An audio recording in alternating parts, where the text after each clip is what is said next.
My daughter just contacted me after 17 years asking if I want to meet my granddaughter. Final part, well, this will probably be my last update. By the time you're reading this, I've already moved. My sister, my dog, and I are now living on the old family farmland our parents left behind. It's quiet here, peaceful, the kind of place where you can sit outside for hours and hear nothing except the wind moving through the fields. For the first time in a long time, I feel calm. Before I left the country, my daughter came to visit, she brought her husband, and she brought my granddaughter. The granddaughter I didn't even know existed until a few weeks ago. I won't lie, it was nice. My granddaughter looks so much like my daughter that it almost felt like I was looking into the past. We spent a week together. We talked 8 meals together, shared stories, and for a brief moment, it almost felt like those 17 lost years hadn't happened. Almost, but not quite. Because no matter how pleasant the visit was, there was something neither of us could ignore. Too much time had passed. One evening, while everyone else was occupied, my daughter and I sat down alone, and I decided to be honest with her.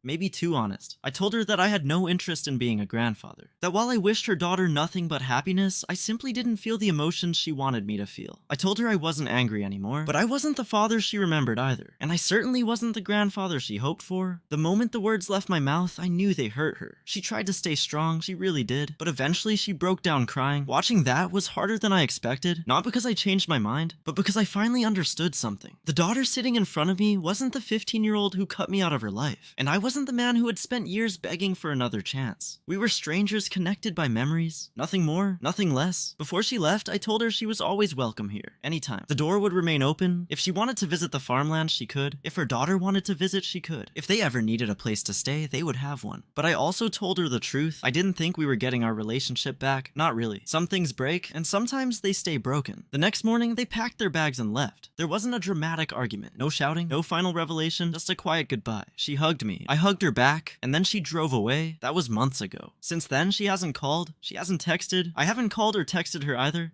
Maybe that's for the best. Maybe that week was exactly what it needed to be.